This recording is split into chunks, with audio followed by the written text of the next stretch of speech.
Duas formas de imaginação. A faculdade imaginativa funciona de duas maneiras.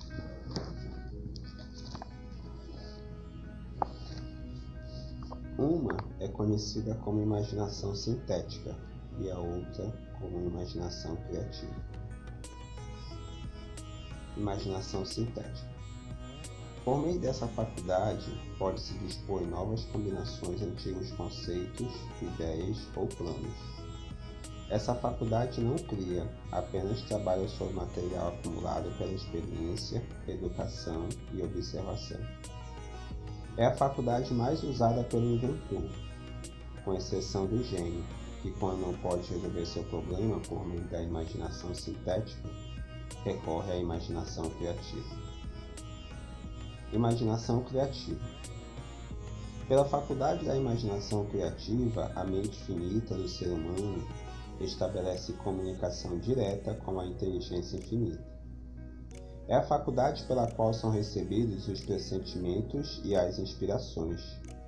É por meio dessa faculdade que ideias novas ou fundamentais são legadas ao homem. É também por meio da imaginação criativa que recebemos as vibrações das mentes de outras pessoas. É ela que permite a uma pessoa se comunicar ou entrar em sintonia com o subconsciente de outro. Essa imaginação trabalha automaticamente da forma descrita nas próximas páginas. A faculdade criativa funciona somente quando a mente consciente está vibrando a uma frequência extremamente rápida, como quando estimulada pela emoção de um forte desejo. Essa faculdade criativa torna-se mais alerta, mais receptiva às vibrações das fontes à medida que vai se desenvolvendo pelo uso. Essa afirmação é importante. Pense bem sobre ela antes de prosseguir. Ao seguir esses princípios, não se esqueça de que a história de como converter desejo em dinheiro não cabe em uma só sentença.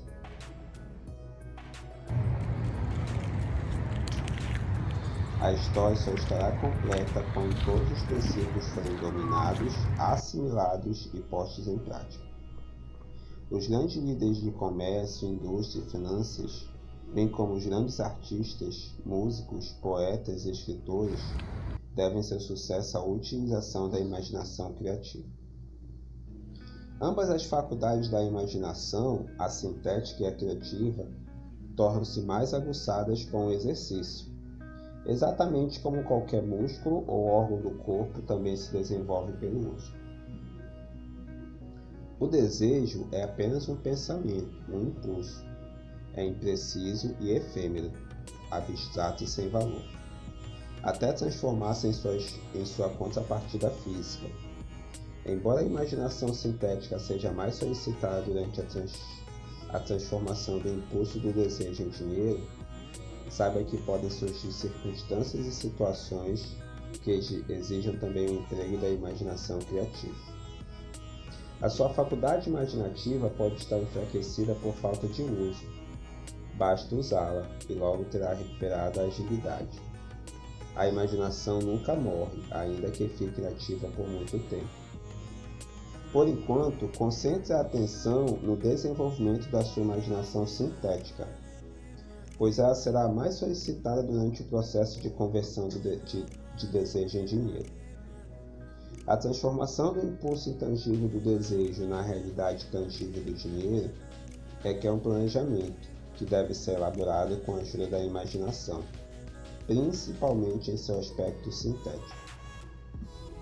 Depois de ler o livro todo, volte a este capítulo e comece imediatamente a usar a imaginação para desenvolver o plano que leve à transformação do seu desejo em dinheiro.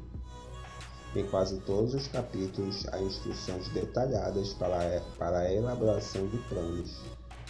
Escolha as que melhor se aplicam às suas necessidades e registre o seu plano por escrito. Feito isso, você terá dado uma forma definida e concreta ao seu desejo tangível. Leia a frase anterior mais de uma vez em voz alta e bem devagar, lembrando que, ao dar forma escrita à declaração do seu desejo e ao plano para a sua realização, você está na realidade você na realidade deu o primeiro passo de passos que lhe permitirão converter um pensamento em sua contrapartida material. Vamos ler o parágrafo anterior. Em quase todos os capítulos, há instruções detalhadas para a elaboração de planos. Escolha as que melhor se aplicam às suas necessidades e registre o seu plano por escrito, ou seja, escreva. Feito isso, você terá dado uma forma definida e concreta ao seu desejo intangível. A Terra na qual vivemos, os seres humanos e tudo o que existe, são resultado de uma mudança evolutiva, através da qual porções microscópicas de matéria foram organizadas e arrumadas de forma ordenada. Acima de tudo, e esta afirmativa é de vital importância, esta Terra, bem como cada um dos bilhões de células do nosso corpo e cada átomo de matéria, começaram como uma forma intangível de energia. O desejo é um impulso do pensamento. Impulsos do pensamento são formas de energia. Quando você começa, por impulso do pensamento, a desejar ganhar dinheiro, está colocando a seu serviço a mesma matéria que a natureza usou ao criar a Terra e todas as formas materiais do universo, inclusive o corpo e o cérebro, nos quais os impulsos do pensamento atuam. Até onde a ciência foi capaz de determinar, o universo inteiro consiste de apenas dois elementos, matéria e energia. Pela combinação de energia com matéria, foi criado tudo o que é perceptível ao ser humano, desde a maior estrela que brilha nos céus até o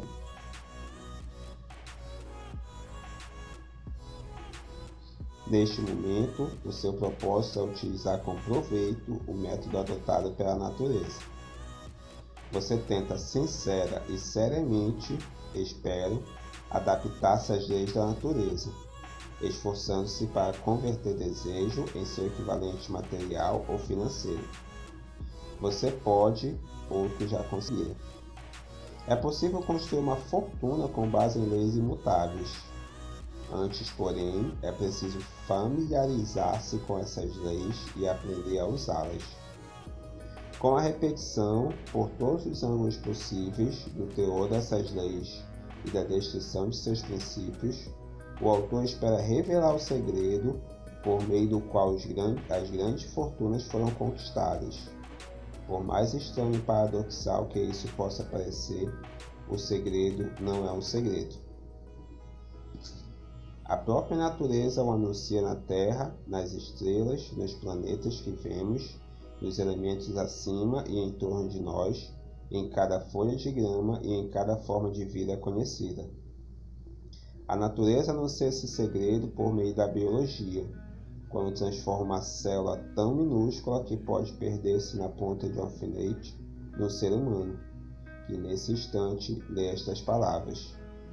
Certamente, a conversão do desejo em seu equivalente material não é um milagre maior. Não desanime caso não compreenda tudo o que está sendo dito. A menos que venha se dedicando a longo tempo ao estudo da mente, não esperamos que assimile logo na primeira leitura o conteúdo deste livro. Com o tempo, você fará progressos. Os princípios mencionados a seguir abrirão caminho para o entendimento da imaginação. A primeira leitura, assimile o que for possível. Quando ler novamente e meditar sobre a filosofia neles contida, você descobrirá que algo aconteceu, tornando o texto mais claro e ampliando sua compreensão. Acima de tudo, não desista nem interrompa o seu estudo desses princípios até que tenha lido o livro no mínimo 3 vezes, porque então você não vai mais querer parar. Como utilizar a imaginação de maneira prática? Ideias são o ponto de partida de todos os fortunas. Ideias são produtos da imaginação. Vamos ver algumas ideias que deram origem a enormes fortunas. Talvez esses exemplos transmitam informações definitivas a respeito do método pelo qual a imaginação pode ser usada para acumular riqueza.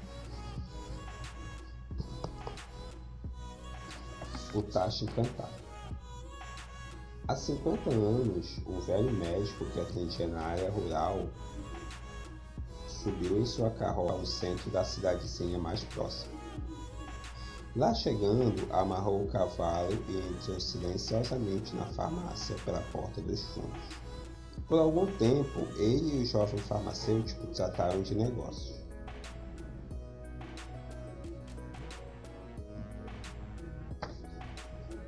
Aquela negociação estava destinada a render fortunas a muita gente e a proporcionar um grande benefício ao sul dos Estados Unidos. Por mais de uma hora, o velho médico e o jovem farmacêutico conversaram em voz baixa atrás do balcão. Então, o médico saiu, foi até a carroça, pegou um tacho grande e antigo e uma enorme colher de pau, e os deixou nos fundos da loja.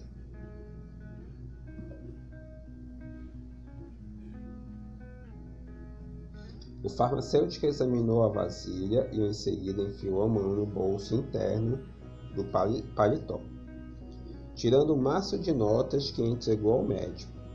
O maço continha exatamente $500, todas as suas economias. O médico pegou uma folha de papel na qual havia uma fórmula secreta. As palavras naquele papelzinho valiam uma fortuna, mas não para o médico. Aquelas palavras mágicas fariam o tacho ferver, mas nenhum dos dois envolvidos imaginava as fabulosas fortunas que sairiam dele. O velho médico ficou contente em vender o equipamento por $500. O dinheiro pagaria suas dívidas e lhe daria paz de espírito. O farmacêutico corria um grande risco apostando todas as suas economias num simples pedacinho de papel e no tacho velho. Ele jamais poderia sonhar que seu investimento faria transbordar ouro de um tacho, superando o milagre da lâmpada de Aladim. O que o farmacêutico realmente comprou foi uma ideia. O velho tacho, a colher de pau e a mensagem secreta anotada na folha de papel eram elementos secundários. O estranho sucesso daquele tacho começou a acontecer depois que seu novo dono misturou às instruções secretas um ingrediente que o médico desconhecia. Leia esta história atentamente e teste a sua imaginação. Veja se descobre o que o rapaz adicionou à mensagem secreta, fazendo que o ouro transbordasse do tacho. Lembre-se de que não se trata de uma história das 1001 noites. Você tem aqui um relato de fatos, talvez mais estranhos do que ficção, mas que começaram sob a forma de uma ideia. Vamos ver as grandes fortunas que essa ideia produziu. Ela rende até hoje enormes fortunas àqueles que distribuem a milhões de pessoas pelo mundo afora o conteúdo do tacho. O velho tacho é hoje um dos maiores consumidores de açúcar do mundo, oferecendo por isso colocação permanente a milhares de empregados no cultivo da cana, no refino e na venda do açúcar.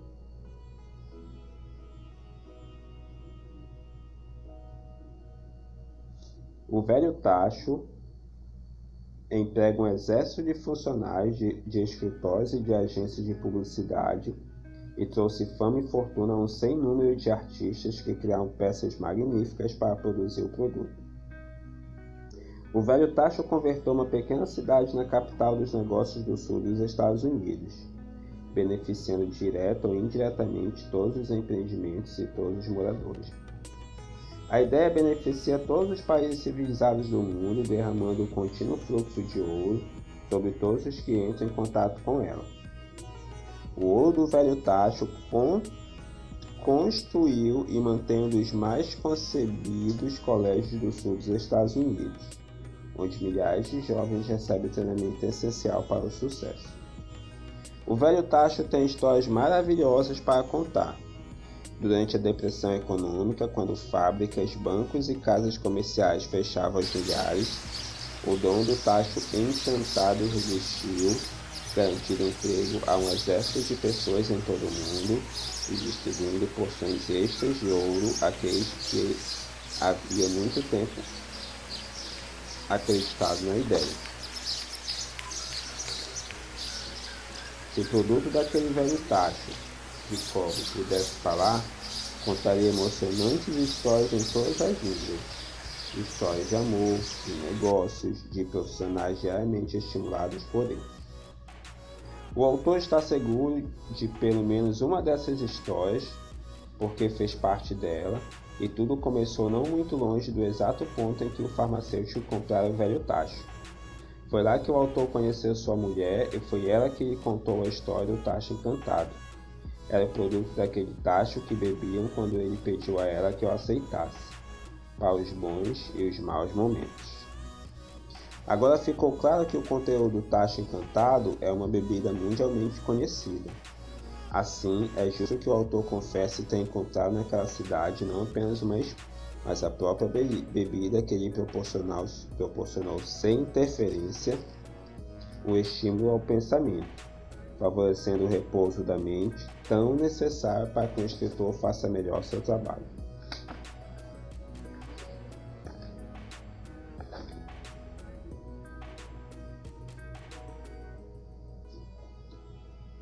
A partir de hoje, seja você quem for, onde quer que viva, e qualquer que seja a sua ocupação, quando vê as palavras Coca-Cola, lembre-se de que esse vasto império de riqueza e influência nasceu de uma ideia e de que o misterioso ingrediente misturado pelo farmacêutico Asa Kander, a fórmula secreta foi imaginação.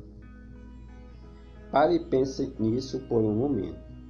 Lembre-se também de que os 13 passos para a riqueza, descritos neste livro, foram os meios pelos quais a influência da Coca-Cola estendeu-se a cada metrópole, cidade, vilarejo e a todos os cantos do mundo. E que qualquer ideia que você possa criar, tão válida e útil quanto a da Coca-Cola, tem a possibilidade de repetir o sucesso estupendo dessa maneira universalmente conhecida de matar a sede. É verdade, ideias são forças e seu raio de ação é o próprio mundo. O que eu faria se tivesse milhões? Esta história comprova a verdade encerrada neste velho ditado: onde existe vontade, existe um caminho.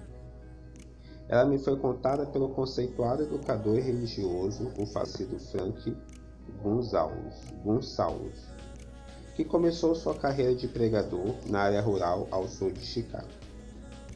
Enquanto cursava a faculdade, Gonsalves observou muitas falhas no sistema educacional.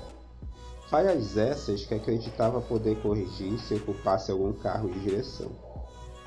Seu maior desejo era dirigir uma instituição educacional na qual os jovens alunos pudessem aprender fazendo. Decidiu-se então a organizar um novo colégio onde pudesse pôr em prática suas ideias, livre dos métodos ortodoxos de educação. Para tanto, precisava de $1 milhão.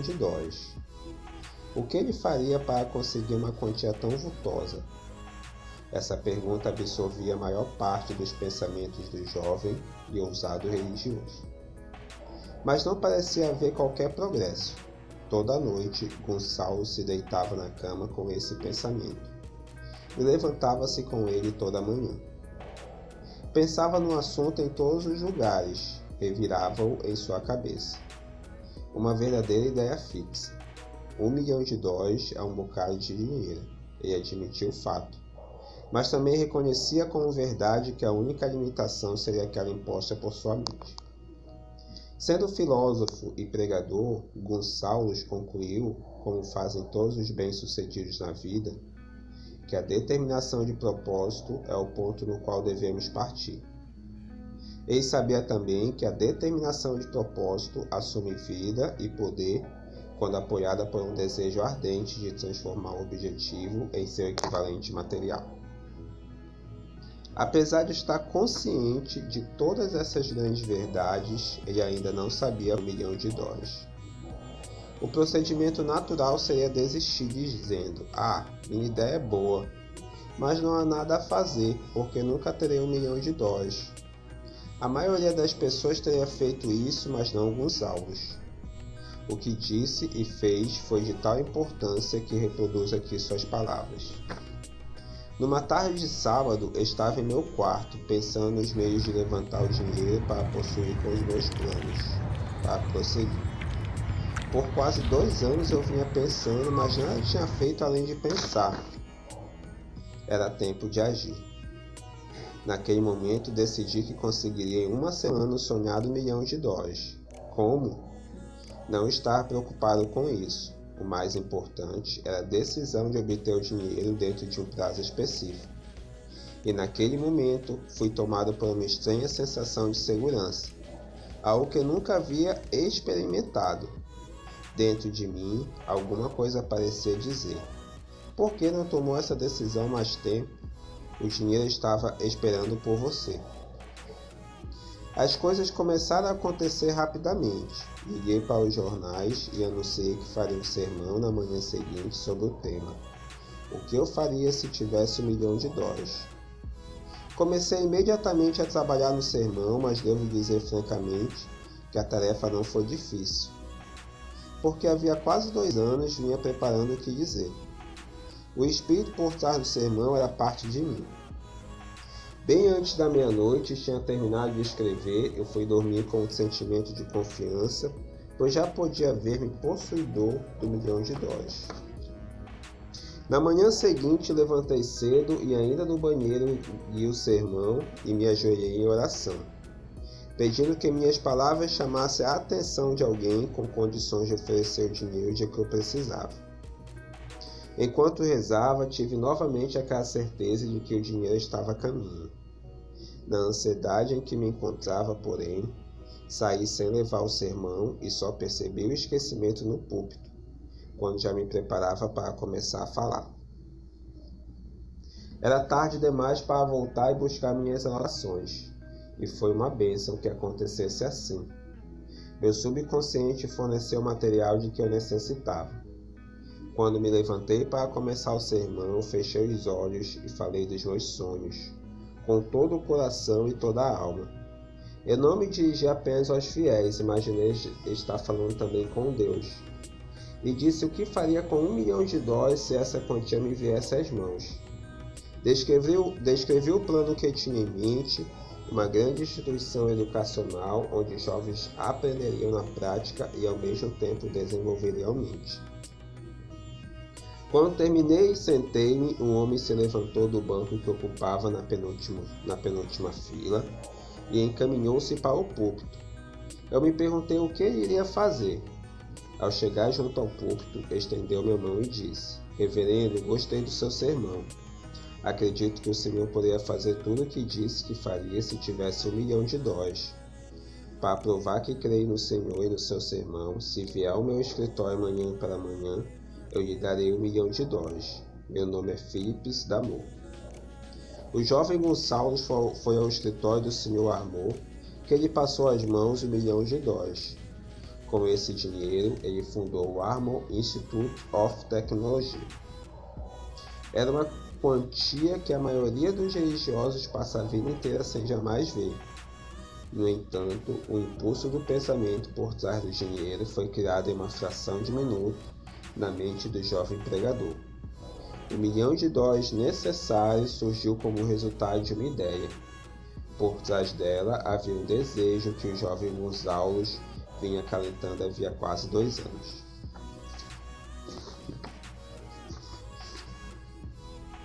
Observe este fato importante. Ele conseguiu o dinheiro no prazo de 36 horas após ter tomado em sua mente a decisão definitiva e ter elaborado um plano.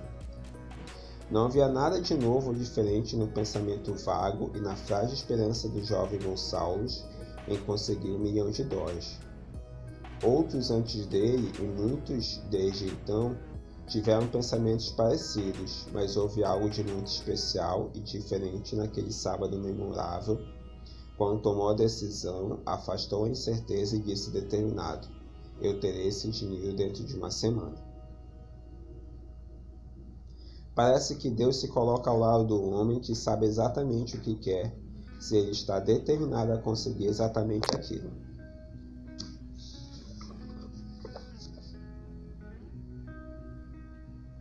Além do mais, o princípio pelo qual Gonçalo João de Dós ainda vive e está à sua disposição.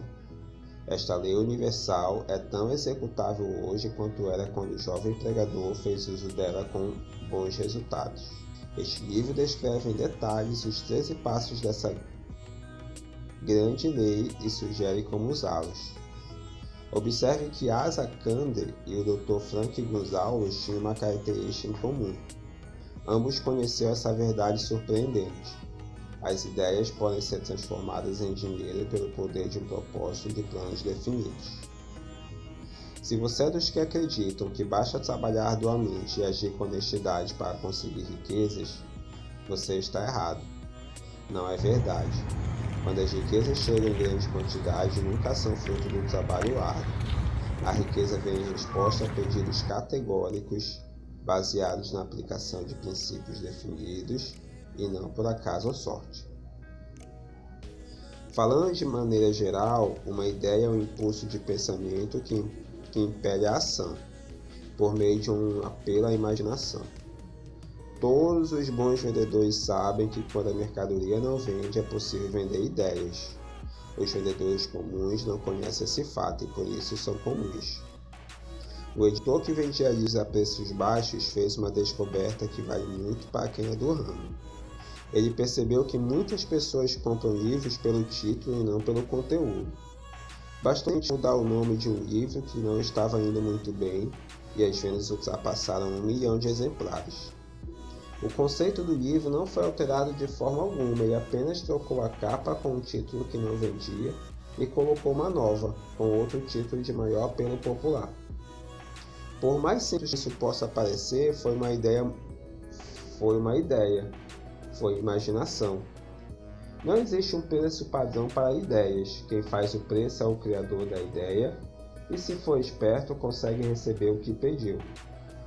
A indústria cinematográfica fez um grande número de milionários. A maioria deles é formada por pessoas que não criam, mas têm imaginação para reconhecer uma boa ideia quando a encontram. A indústria cinematográfica. O meio radiofônico é outro celeiro de milionários, já que falta lá gente imaginativa. Vai ganhar dinheiro quem descobrir ou criar novos e mais úteis programas de rádio que possibilitem melhor aproveitamento por parte dos ouvintes. O patrocinador, essa pobre vítima que paga atualmente pelo entretenimento, em breve tomará consciência das ideias pedindo algo em troca do dinheiro investido. Aquele que conseguir atrair o patrocinador e oferecer programas de utilidade pública vai enriquecer o setor. Cantores e apresentadores que hoje poluem o ar com piadinhas e risadinhas tolos cederão lugar a verdadeiros artistas que interpretarão programas cuidadosamente planejados para divertir e servir a mente dos ouvintes. Eis aí um campo de ótimas oportunidades, pedindo socorro e protestando pela maneira como vem sendo mal trabalhado por falta de imaginação. Acima de tudo, o rádio precisa de novas ideias. Se esse novo campo de oportunidades interessa a você, talvez possa beneficiar-se da seguinte sugestão. Os programas de rádio mais bem-sucedidos serão aqueles voltados para a formação de audiências compradoras e não de audiências ouvintes. Em poucas palavras, o criador de programas de rádio terá de encontrar meios de converter ouvintes em compradores, ajustando as atrações de modo a exercer influência sobre o público. Os patrocinadores estão ficando cansados de comprar conversas superficiais baseadas em declarações inconsistentes. Eles querem e logo estarão exigindo provas de que os programas humorísticos fazem milhões de pessoas rirem com gosto, mas os comediantes também podem vender mercadorias.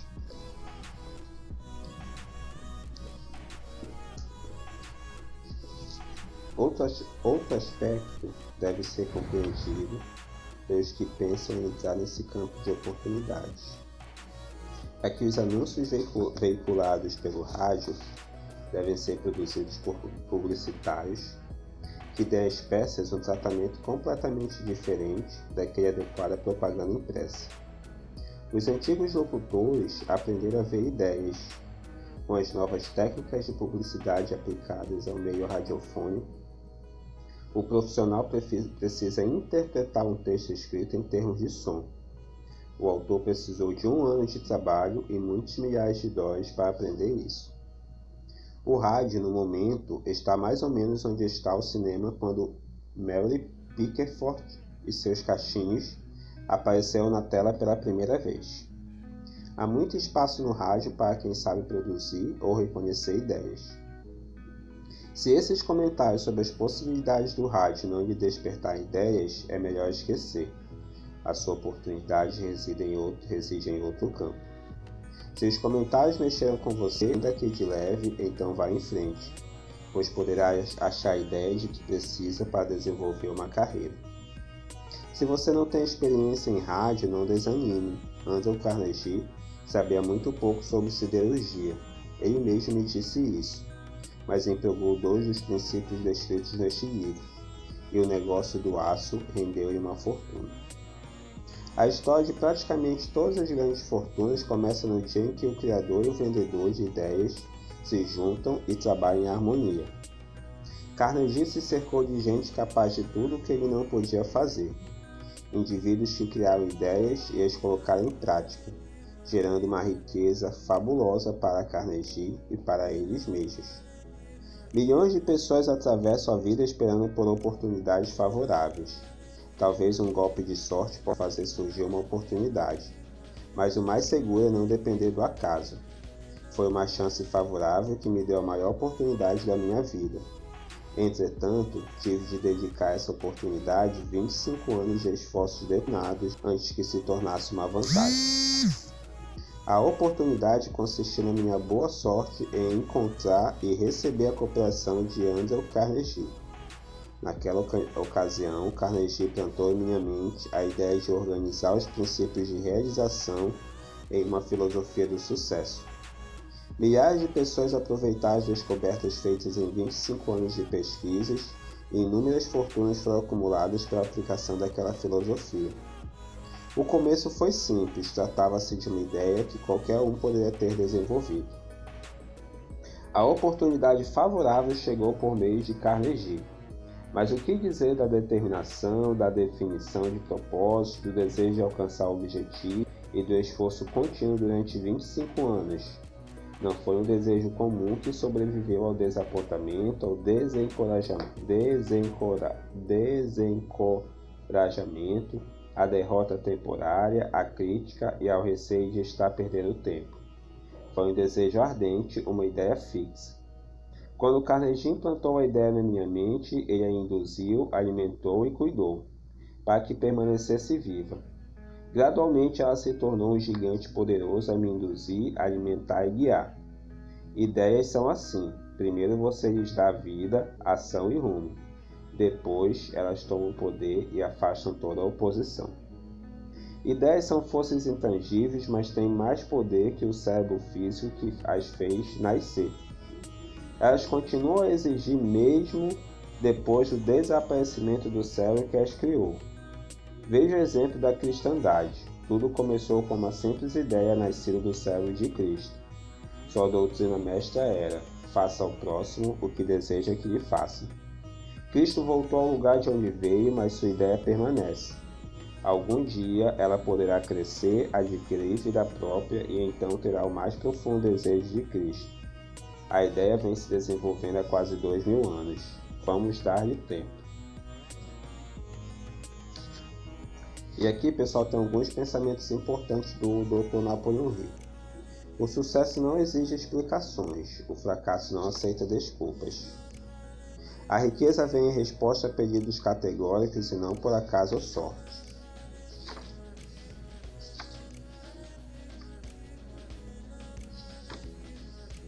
Os grandes líderes devem seu sucesso à utilização da imaginação criativa. Então aqui, pessoal, foi o estudo do capítulo 5 do livro Pense e Enriqueça de Napoleon Hill. Tudo bem? É isso aí. Toca no sininho das notificações para receber a notificação do próximo vídeo. Se inscreve, compartilhe e comenta, tá bom? Tchau.